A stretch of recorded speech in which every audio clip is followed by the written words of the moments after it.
Bismillahirrahmanirrahim. Assalamualaikum warahmatullahi wabarakatuh. Kami dari kelompok 3, yakni Nafisatul Wafa dan rekan saya adalah Revanda Fitri, akan mempresentasikan makalah kami yang berjudul Teori Demokrasi di Indonesia. Baik, yang pertama yakni pengertian demokrasi. Secara etimologi, kata demokrasi berasal dari Yunani, yaitu demos, yang berarti yang banyak atau secara spesifik bisa ditafsirkan rakyat banyak, dan kratos yang memiliki makna kekuasaan. Dari makna etimologi ini, dapat disimpulkan bahwa demokrasi merupakan pemerintahan oleh banyak, dari rakyat, oleh rakyat, dan untuk rakyat. Namun, dalam perjalanan sejarah, demokrasi sebagai praktik politik dan kenegaraan telah mengalami proliferasi makna, baik oleh para pemikir politik, para pegiat gerakan sosial, para praktisi, budayawan, serta berbagai penafsiran dan penerapannya sebagai sistem resmi kenegaraan. Pada masa Revolusi Prancis, Rousseau memaknai demokrasi sebagai kepentingan dan kebaikan orang banyak, lebih baik dari mementingkan diri sendiri dan golongan. Dan demokrasi universal adalah istilah untuk mencari rangkuman prinsip-prinsip demokrasi yang berupa nilai sekaligus semua bentuk transformasinya. Istilah ini diniatkan untuk memberi pendasaran epistemologis kepada siapapun yang ingin belajar konsep atau amal demokrasi, bahwa demokrasi mempunyai prinsip dasar tertentu yang berlaku universal. Universalitas ini dilawankan dengan partikularitas. Artinya, ketika demokrasi diberlakukan di lokalitas tertentu, ia tidak berarti khas menjadi lokal sepenuhnya, tetapi tetap menjaga prinsip demokrasi yang ada. Prinsip-prinsip universal pada dasarnya adalah prinsip scripta manan, konsep yang pernah ditulis di masa terdahulu dan dianggap masih bisa dipakai di masa sekarang. Selanjutnya yakni jenis-jenis demokrasi. Jenis-jenis demokrasi dibagi menjadi 5. Yang pertama, demokrasi langsung atau direct democracy. Yang kedua, demokrasi perwakilan atau representatif demokrasi. Yang ketiga, demokrasi konstitusional atau konstitusional demokrasi. Yang keempat, yakni demokrasi liberal atau liberal demokrasi. Yang terakhir, demokrasi deliberatif atau deliberatif demokrasi. 1. Yakni demokrasi langsung atau direct demokrasi. Budiarjo mendefinisikan demokrasi langsung dengan bentuk pemerintahan di mana hak untuk membuat keputusan-keputusan politik dijelaskan secara langsung oleh seluruh warga negara yang bertindak berdasar prosedur mayoritas. Demokrasi langsung pada awalnya terdapat di negara kota Yunani kuno abad ke-6 sampai ke abad 35 Masehi. Karakteristik dalam demokrasi Yunani ini berjalan efektif dikarenakan wilayah yang terbatas dan sederhana. Yang kedua yakni demokrasi perwakilan atau representatif demokrasi. Demokrasi perwakilan mulai tampak pada awal abad pertengahan 600 sampai 1400 Masehi di benua Eropa. Bukti konkretnya adalah adanya Piagam Magna Carta atau Piagam Besar pada 1215 Masehi. Magna Carta merupakan semikontrak antara beberapa bangsawan dan Raja John dari Inggris yang berupa jaminan hak sebagai imbalan penyetoran upati dalam kegiatan perang. Budiarjo menambahkan bahwa para pemikir yang berijtihad diantaranya adalah John Locke dan Montesquieu. Menurut John Locke, hal politik mencakup hak atas hidup, hak atas kebebasan, dan hak memiliki. Sedangkan Montesquieu menyusun suatu sistem yang dapat melindungi dan menjamin hak-hak politik. Yang ketiga, yakni demokrasi konstitusional atau konstitusional demokrasi. Demokrasi konstitusional sebagai kelanjutan demokrasi perwakilan, sebagai suatu pembatasan kekuasaan lewat konstitusi.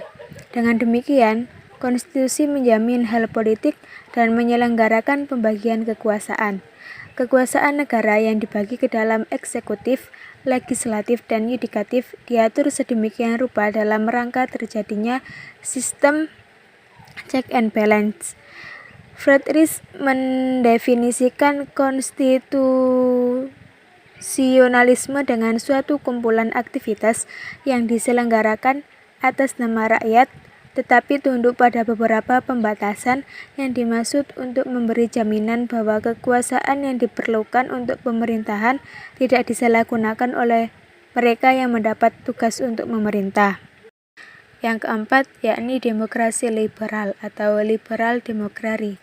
Akar pemikiran demokrasi liberal adalah pemikiran John Stuart Mill tentang 4 gagasan pokok yang dijadikan sandaran oleh kaum liberalis, yakni individualisme, universalisme, meliorisme, dan egalitarianisme.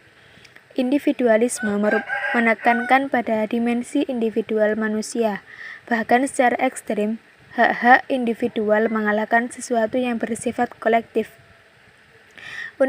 Universalisme menekankan pada persamaan hak dan kewajiban tanpa membedakan budaya, agama, sejarah, dan lain sebagainya. Sedangkan meliorisme menekankan pada keberlanjutan yang tak pernah henti tentang suatu kemajuan, dan prinsip egalitarianisme yang menekankan pada kesetaraan hak dan kewajiban individu sebagai warga negara. Yang kelima, yakni demokrasi deliberatif atau deliberatif demokrasi. Demokrasi deliberatif menjadi subjek dalam teori politik yang paling banyak didiskusikan. Pemikiran ini berangkat dari pemikiran diskursus Habermas yang menginsertaskan dengan konsep demokrasi. Habermas mengklasifikasikan demokrasi dalam 3 model. Yang pertama, model liberal mengacu pada konsep liberal dan Locke. Yang kedua, yakni model republik yang menekankan adanya hubungan saling ketergantungan antara pemerintah dan warganya. Yang ketiga, yakni model proseduralis, yakni yang menekankan pada aspek diskursus melalui institusionalisasi, prosedur, korespondasi, dan komunikasi. Selanjutnya yakni akan dijelaskan rekan saya. Waktu dan tempat kami persilakan. Sejarah demokrasi. Indonesia adalah negara merdeka. Kemerdekaan Indonesia tidak hanya dalam sisi legal formal berdasarkan pengakuan bangsa-bangsa. Kemerdekaan Indonesia adalah kemerdekaan substantif dalam arti sesungguhnya.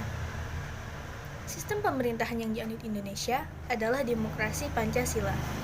Demokrasi Pancasila sendiri adalah demokrasi yang khas yang memiliki akar sejarah dan sumber konseptual sendiri berdasar nilai Pancasila.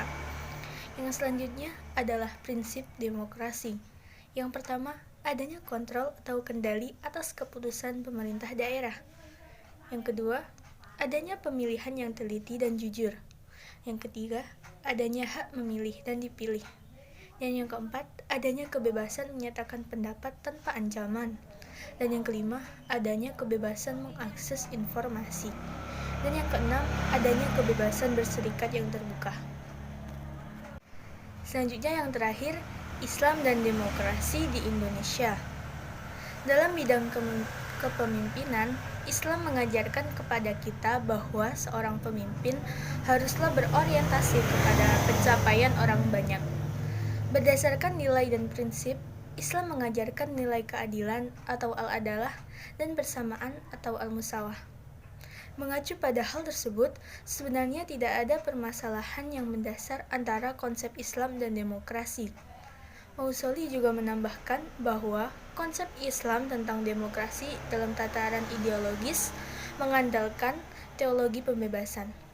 Dalam tatanan politik juga mampu memperlebar ruang individu, sosial, politik, dan filosofis di dunia muslim. Sedangkan dalam level budaya, konsep ini berperan sebagai komunikasi dan dialog antar peradaban dan tatanan politik yang berbeda.